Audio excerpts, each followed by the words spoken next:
ನೋಡಿ ಸ್ನೇಹಿತರೆ, ನಮ್ಮ ಉತ್ತರ ಕರ್ನಾಟಕ ಯಾಕೆ ಅಭಿವೃದ್ಧಿ ಆಗಿಲ್ಲ? ನಮ್ಮ ಉತ್ತರ ಕರ್ನಾಟಕದಲ್ಲಿ ಯಾಕೆ ದೊಡ್ಡ ದೊಡ್ಡ ಫ್ಯಾಕ್ಟ್ರಿಗಳಿಲ್ಲ? ಯಾಕೆ ನಮ್ಮ ಉತ್ತರ ಕರ್ನಾಟಕದಲ್ಲಿ ದೊಡ್ಡ ದೊಡ್ಡ IT ಕಂಪ್ನಿಗಳಿಲ್ಲ ಅನ್ನೋದಕ್ಕೆ ಇಂಥ ಮೊಬ್ಬುಗಳಿಂದನೇ. ಇಂಥ ಮೊಬ್ಬುಗಳು ನೋಡಿ ಯಾವ ರೀತಿ ಅವನ್ನ ಹಾಡು ಹೇಳೋಕ್ಕೂ ಬಿಡ್ತಾ ಇಲ್ಲ. ಹಾಡು ಹೇಳೋಕ್ಕೂ ಬಿಡ್ತಾ ಇಲ್ಲ. ಎಂಥ ಮೊಬ್ಬುಗಳಿದಾರಂದರೆ ಇಂಥ ವಿರೋಧಕ ಇವತ್ತು ನಮ್ಮ ಉತ್ತರ ಕರ್ನಾಟಕದ ಹೆಸರನ್ನ ಹಾಳು ಮಾಡ್ತಾ ಇದ್ದಾರೆ. ಇವು ಎಲ್ಲ ಚೆನ್ನಾಗಿರೋ ಜನಪದ ಗೀತೆಗಳನ್ನು ತಗೊಂಬಂದು ಈ ರೀತಿ ಇವರು ಡಬಲ್ ಮೀನಿಂಗ್ ಹಾಡು ಹೇಳ್ಕೊಂಡು ಈ ಥರ ವೇದಿಕೆ ಮೇಲೆ ಹೆಣ್ಮಕ್ಳಿಗೆ ಅಸಹ್ಯವಾಗಿ ಹಾಡು ಹೇಳ್ಕೊಂಡು ಹೆಣ್ಮಕ್ಳ ಮೇಲೆ ಅಸಹ್ಯವಾಗಿ ಹಾಡು ಹೇಳ್ಕೊಂಡು ಆ ಹಾಲನ್ನ 4-5 ಜನಕ್ಕೆ ಕುಡಿಯೋಕ್ಕಾದ್ರೂ ಕೊಡ್ಬೋದಿತ್ತು. ಯಾರಿಗಾದ್ರೂ ಹಾಲು ಕುಡ್ದೇ ಇರೋರು, ಅನ್ನ ತಿಂದೇ ಇರೋರು ಎಷ್ಟೊಂದು ಜನ ಇದ್ದಾರೆ ನಮ್ಮ ಕರ್ನಾಟಕದಲ್ಲಿ, ಉತ್ತರ ಕರ್ನಾಟಕದಲ್ಲೂ ಇದ್ದಾರೆ. ಆದರೆ ಅವ್ರಿಗೆ ಕೊಡೋದು ಬಿಟ್ಬಿಟ್ಟು ಅವನ ಹಾಡು ಹೇಳೋಕ್ಕೂ ಬಿಡ್ತಾ ಇಲ್ಲ. ಈ ರೀತಿ ಅವನ ಹುಚ್ಚ ಹುಚ್ಚನಿಗೆ ನೋಡಪ್ಪ, ಕಲಾವಿದರಿಗೆ ಗೌರವ ಕೊಡೋಣ, ಕಲಾವಿದರಿಗೆ ಮರ್ಯಾದೆ ಕೊಡೋಣ, ಕಲಾವಿದರನ್ನ ಬೆಳೆಸೋಣ. ಆದರೆ ಈ ರೀತಿ ಬೆಳೆಸ್ಬೇಕಾ? ಈ ರೀತಿ ಹುಚ್ಚುಚ್ಚು ತಾಟೆ ಬೆಳೆಸ್ಕೋಬೇಕೇನ್ರಿ? ಎಷ್ಟೊಂದು ಕಲಾವಿದರಿಗೆ ಗೌರವ ಇದೆ, ಮರ್ಯಾದೆ ಇದೆ, ಅದನ್ನೆಲ್ಲ ಮರ್ಯಾದೆ ಹಾಳು ಮಾಡ್ತಾ ಇದ್ದಾರೆ. ಆ ಹಾಲು ಅಮೃತ ಅಂತ ಹೇಳ್ತಾ ಇದ್ದಾರೆ, ಆ ಹಾಲನ್ನ ಹಾಳು ಮಾಡ್ತಾ ಇದ್ದಾರೆ, ಆ ಹಾಲನ್ನ ಬೀದಿಗೆ ಚೆಲ್ತಾ ಇದ್ದಾರೆ. ಅವನೇನು ದೇವ್ರ? ಅವನ ಮೇಲೆ ಆಗ್ತಾ ಇದ್ರಲ್ಲ ದೇವ್ರ? ಇದಕ್ಕೆ ನಮ್ಮ ಉತ್ತರ ಕರ್ನಾಟಕ ಯಾಕೆ ಇಷ್ಟು ಹಿಂದುಳಿದಿದೆ?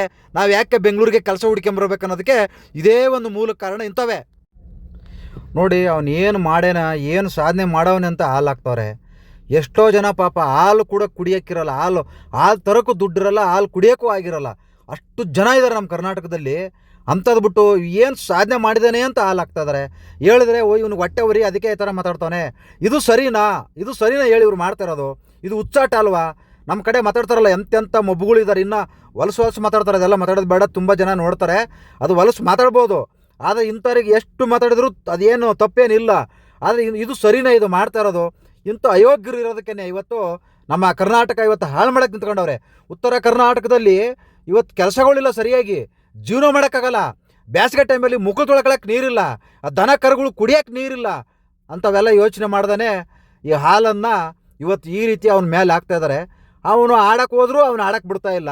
ಅವನು ಏನು ಮಾಡಿದಾನೋ, ಏನು ದೇವ್ರಿಗೂ ಈ ಥರ ಮಾಡಲ್ಲಪ್ಪ. ಅಯ್ಯೋ ಶಿವ, ಈ ರೀತಿ ಮಾಡ್ಕೆ ಕೂತ್ಕೊಂತಾರೆ. ಇವತ್ತು ಹೆಣ್ಮಕ್ಳು ಕೂಡ ಅಸಹ್ಯವಾಗಿ ಆ ವೇದಿಕೆ ಮೇಲೆ ಕುಣಿತವ್ರೆ. ಅದಕ್ಕೆ ಕೆಲವರೆಲ್ಲ ಕೇಸರಿ ಶಾಲು ಬೇರೆ ಹಾಕೊಂಡವ್ರೆ ನೋಡಿ, ಅವ್ರು ಹಸಿರು ಶಾಲು ಬೇರೆ ಹಾಕೊಂಡವ್ರೆ. ಏನು ಕಾರ್ಯಕ್ರಮನೋ, ಏನು ಇದನೋ ಕತೆನೋ, ಏನು ಒಂದು ಅರ್ಥ ಇಲ್ಲ, ಮಣ್ಣಿಲ್ಲ. ಅದಕ್ಕೆ 2 ಅಕ್ಷರ ಕಲ್ತ್ಕೊಳ್ರಿ, ಕನ್ನಡ ಓದ್ಕೊಳ್ಳಿ, ಪುಸ್ತಕ ಓದಿ ಆ ಶಾಲೆಗೆ ಹೋಗ್ರಿ ಅನ್ನೋದು ಇದಕ್ಕೇ. ಶಾಲೆಗೆ ಹೋಗ್ರೋ ಕೊಪ್ಪಿ ಮುಂಡತಾವ ಅನ್ನೋದು ಇದಕ್ಕೇ. ಶಾಲೆಗೆ ಹೋಗ್ದಿರೋ ಕೊಪ್ಪಿ ಮುಂಡತಾವ ಈ ಥರ ಮಾಡಕ್ಕೆ ನಿಂತ್ಕೊಂಡ್ಬಿಟ್ಟವೆ. ನೋಡಿ ಇವರು ಈ ಥರ ಆಡಿಬಿಟ್ಟು ಈ ಥರ ಮಾಡಿಬಿಟ್ಟು ಫೇಮಸ್ ಆಗಿಬಿಡ್ತಾರೆ. ನಾಳೆ ಏನು ಮಾಡ್ತಾರೆ, ಇವ್ರನ್ನ ರಾಜಕೀಯ ನಾಯಕರು ಕುಣ್ಕೊಂಡು ಇವ್ರು ಯಾವ ಪಕ್ಷಕ್ಕೆ ಓಟ್ ಹಾಕಿ ಅಂತ ಹೇಳ್ತಾರೋ ಜನಗಳು, ಅದೇ ಪಕ್ಷಕ್ಕೆ ಜನಗಳು ಕೂಡ ಓಟ್ ಹಾಕ್ಬಿಡ್ತಾರೆ. ಇಷ್ಟೇ ನಮ್ಮ ಉತ್ತರ ಕರ್ನಾಟಕದ ಭಾಳ ಹೆಂಗಿದೆ ಅಂದರೆ ಹಿಂಗೇ ಈ ಥರ ಫೇಮಸ್ ಆಗ್ಬಿಡೋದು, ಈ ಥರ ಡಬಲ್ ಮೀನಿಂಗ್ ಹಾಡು ಹೇಳೋದು, ಈ ಥರ ಹಿಂಗೆ ಹುಚ್ಚು ಥರ ಹಾಡು ಹೇಳೋದು. ನಮ್ಮ ಕಡೆಗೆ ಇನ್ನೊಂದು ಮಾತು ಹೇಳ್ತಾರೆ, ಅದು ಹೇಳೋದು ಬೇಡ. ನಿಜವಾಗ್ಲೂ ಹಿಂಗೆ ನಮ್ಮ ಉತ್ತರ ಕರ್ನಾಟಕ ನಿಜವಾಗ್ಲೂ ಇವತ್ತು ಒಂದು ಸರಿಯಾದ ಆಸ್ಪತ್ರೆಗಳಿಲ್ಲ, ಒಂದು ಸರಿಯಾಗಿ IT ಕಂಪ್ನಿ ಇಲ್ಲ, ಒಂದು ಸರಿಯಾಗಿ ವ್ಯವಸ್ಥೆನೇ ಇಲ್ಲ ನಮ್ಮ ಉತ್ತರ ಕರ್ನಾಟಕದಲ್ಲಿ. ಸುಮ್ಮನೆ ಒಬ್ಬೊಬ್ರು ಹಂಗಲ್ಲ ರೀ, ಒಬ್ಬೊಬ್ರು 7-8 ಸರ್ತಿ ಗೆದ್ದವ್ರೆ, ಒಬ್ಬೊಬ್ಬರು 7-8 ಸರ್ತಿ ಗೆದ್ದವ್ರೆ. ಏನು ಕೇಳಲ್ಲ. ಈ ಥರ ಕಿತ್ತೋಗಿರೋ ಡಬಲ್ ಮೀನಿಂಗ್ ಹಾಡು ಕೇಳ್ತಾರೆ. ಅವ್ರು ಚುನಾವಣೆ ಬಂದಾಗ 200-300 ಎಂಜಲ್ ಕಾಸು ಇಸ್ಕೊಂಡ್ಬಿಡ್ತವೆ, ಓಟ್ ಹಾಕ್ಬಿಡ್ತವೆ. ನಡಿ ಜೈ ಈ ಥರ ಹಾಡು ಆರಾಮಾಗಿ ಇರ್ತಾರೆ. ಅವ್ರು ಮಾತ್ರ ಆರಾಮಾಗಿರ್ತಾರೆ. ಎಲ್ಲ ಕಲೆಕ್ಷನ್ ದುಡ್ಡು ಬಂದಿರುತ್ತಲ್ವಾ, ಆರಾಮಾಗಿರ್ತಾರೆ. ಪಾಪ ಬಡವರು ಇನ್ನೂ ಜನ ಇದ್ದಾರೆ, ಸಾಯ್ತಾರೆ ಜನ. ಆಸ್ಪತ್ರೆಗಳಿಲ್ಲ, ರಸ್ತೆಗಳಿಲ್ಲ, ಸರಿಯಾಗಿ ಕಾಲೇಜ್ಗಳಿಲ್ಲ, ಶಾಲೆಗಳು ಇಲ್ಲ. ಈ ರೀತಿ ಇದೆ ನಮ್ಮ ಉತ್ತರ ಕರ್ನಾಟಕ.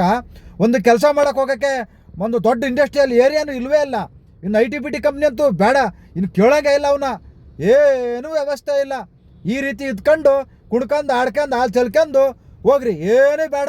ಎಲ್ಲರೂ ಆರಾಮಾಗಿ ಹಿಂಗೆ ಆಡ್ಕೊಂಡು ಕುಣ್ಕೊಂಡು ನಾಳೆ ಸೆಲೆಕ್ಷನ್ ಬರುತ್ತೆ, ಓಟ್ ಹಾಕ್ಕೊಂಡು ಮೆತ್ತ ಬೆಂಗಳೂರಿಗೆ ಬಂದು ಇಲ್ಲಿ ವಾಚ್ಮ್ಯಾನ್ ಕೆಲಸ, ಗಾರೆ ಕೆಲಸ, ಇವು ನೋಡಿ ನಾವಂತ ಡ್ರೈವರ್ ಕೆಲಸ, ಈ ರೀತಿ ಮಾಡ್ಕೊಂಡು ಜೀವನ ಮಾಡ್ಕೊಂಡು ಹೋಗೋಣ ಅಷ್ಟೇ. ಉತ್ತರ ಕರ್ನಾಟಕ ಹಂಗೇ ಇರಲಿ. ಏನು ಉದ್ಧಾರ ಆಗೋದೇ ಬೇಡ, ಅಭಿವೃದ್ಧಿ ಆಗೋದೇ ಬೇಡ. ಯಾವುದು IT ಕಂಪ್ನಿ ಬೇಡ, ಯಾವುದು ದೊಡ್ಡ ಇಂಡಸ್ಟ್ರಿಯಲ್ ಏರಿಯಾ ಬೇಡ, ಯಾವುದು ದೊಡ್ಡ ಇಂಟರ್ನ್ಯಾಷನಲ್ ಏರ್ಪೋರ್ಟ್ ಏನು ಬೇಡ ಉತ್ತರ ಕರ್ನಾಟಕಕ್ಕೆ. ಇಂಥ ಕಿತ್ತೋಗಿರೋ ಹಾಡುಗಳು, ಇಂಥ ಕಿತ್ತೋಗಿರೋ ಡಬಲ್ ಮೀನಿಂಗ್ ಹಾಡುಗಳು ಆಡ್ಕೊಂಡು ಇಂಥವ್ರಿಗೆ ಹಾಡುಗಳು ಹಾಲು ಎರ್ಕೊಂಡು ಜೀವನ ಮಾಡಬೇಕು. ಇದು ಬೇಕಾ? ಇದಕ್ಕೆ ಸ್ವಾತಂತ್ರ್ಯ ಬಂದಿದೆಯಾ? ಏನು ಮಾಡೋಕ್ಕಾಗಲ್ಲ, ಅನುಭವಿಸ್ರಿ.